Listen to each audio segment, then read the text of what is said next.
Bonjour à tous et bienvenue sur Petit Café Français. Aujourd'hui, on va parler des questions formelles, de subjonctifs, d'indicatifs, bref, on va secouer nos méninges. C'est parti!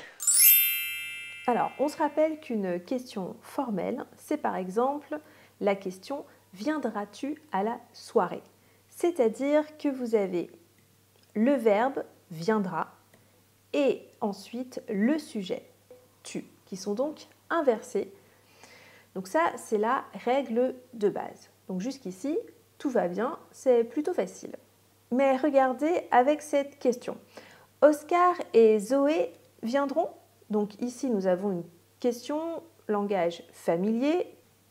Vous avez d'abord le sujet Oscar et Zoé, puis le verbe viendront. Comment poser cette question de manière formelle? Regardez, si j'inverse le verbe, ça nous donne viendront, puis ensuite le sujet Oscar et Zoé. Viendront Oscar et Zoé? Non, ça c'est pas possible. Alors comment je vais faire? Tout simplement, je vais devoir trouver un autre sujet parce que rappelez-vous bien, vous pouvez changer, inverser le verbe et le sujet seulement avec un pronom personnel. Je, tu, il, nous, vous, il. Ici, je n'ai pas de pronom personnel, donc je vais essayer de le trouver. C'est très simple. Si je prends Oscar et Zoé, eh bien, c'est comme si vous aviez le pronom personnel il au pluriel. Et maintenant que j'ai mon nouveau pronom et donc comme un deuxième sujet, eh bien, je vais pouvoir poser ma question de manière formelle. Regardez. On va garder ce que j'appelle le sujet 1, Oscar et Zoé. Ensuite, je vais garder mon verbe, ici viendront.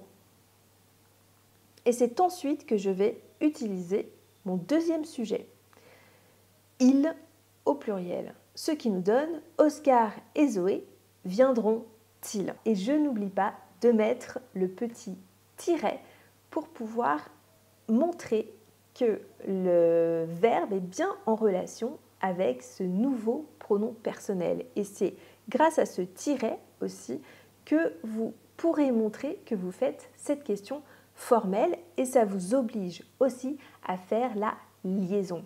Oscar et Zoé viendront-ils? Oscar et Zoé viendront-ils à la soirée? Oscar et Zoé viendront-ils ce soir? Et là, vous avez votre question formelle. Si vous posez une question formelle avec pensée, faites attention parce que vous pouvez utiliser soit l'indicatif, soit le subjonctif. Regardez, je vais vous donner un exemple avec le subjonctif. Penses-tu qu'il soit en retard? Ici, je vais mettre le subjonctif. C'est simplement parce que j'ai un doute. Peut-être que finalement, il a oublié le rendez-vous. Parce qu'en général, c'est quelqu'un qui est toujours ponctuel. C'est un peu étrange, c'est un peu bizarre. Par contre, si j'utilise penser avec l'indicatif, par exemple, penses-tu qu'il est en retard?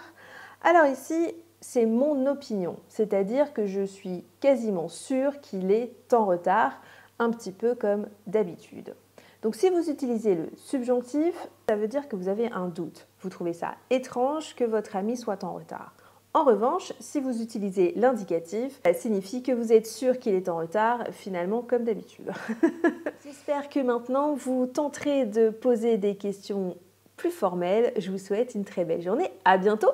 Ciao, ciao.